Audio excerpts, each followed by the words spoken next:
and that, so all references had to be resolved at runtime. So that was maybe a bit slow. So they created a new environment. So they brought a new compiler, optimizing translator, and binder facility to the system. So from then on, when you compiled your program, it turned into a module that was packaged into programs or service programs. So that was a way to do early binding, and it's not really that much different from how other systems do it. There's also support for Java on the system. So when you compile your code, it turns into bytecodes, and these bytecodes are part of the machine interface. And they are used by the Java virtual machine, which is also implemented directly in the kernel. So that's the native JVM. And you can also install the AIX JVM inside PACE if you want. Okay, so how do you do work on the system? So a logical unit of work is called a job, and there are several types of jobs. These are the most important ones. So interactive jobs are called, and batch jobs are submitted. And a job is uniquely defined by a job number, a username, or a job name, as you can see in the print screen. So the job name is called QPA dev 002 by the user QSecoffer with that number there. And these numbers are never reused. So this is an example of the message queue for my user profile. I submitted some jobs, and you can see that the job number just increases. Now, jobs run inside subsystems.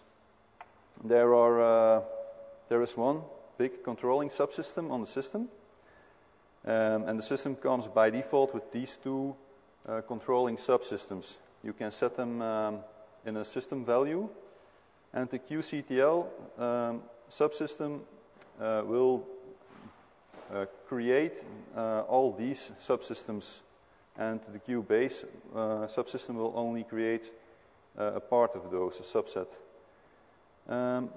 The subsystems then are actually started by a program that's defined in the startup program system value.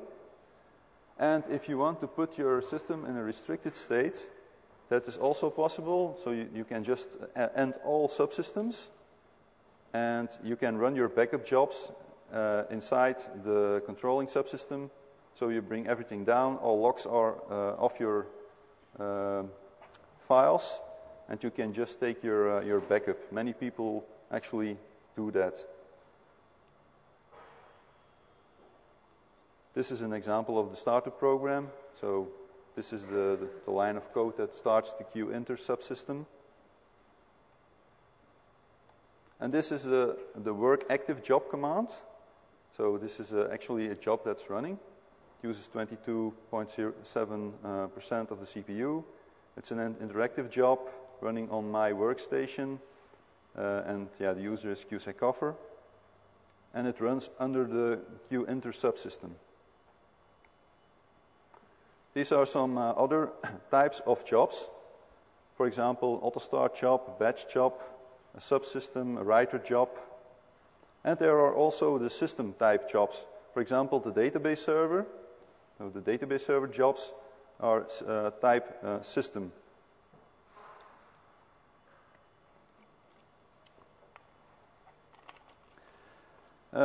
Jobs do not directly run into the subsystem, but are placed on job queues. So batch jobs are placed on job queues, and interactive jobs are placed on the workstation queue. And the subsystem take jobs of multiple queues, and the jobs just have a priority on the queue and are processed in a FIFO way. But this is an example of the batch, the queue batch queue.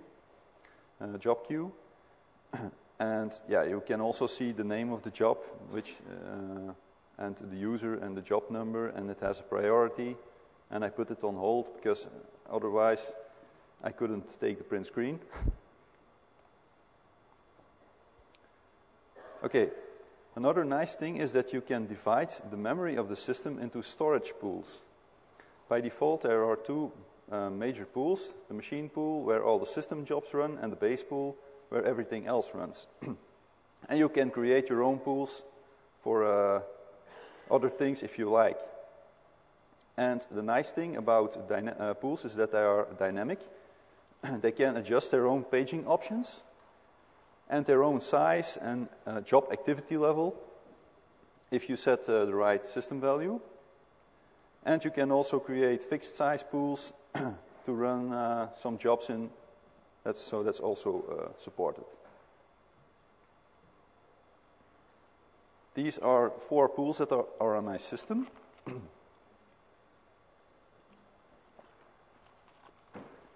So the 2 default pools, and I created 2 extra pools for interactive jobs and for spool jobs.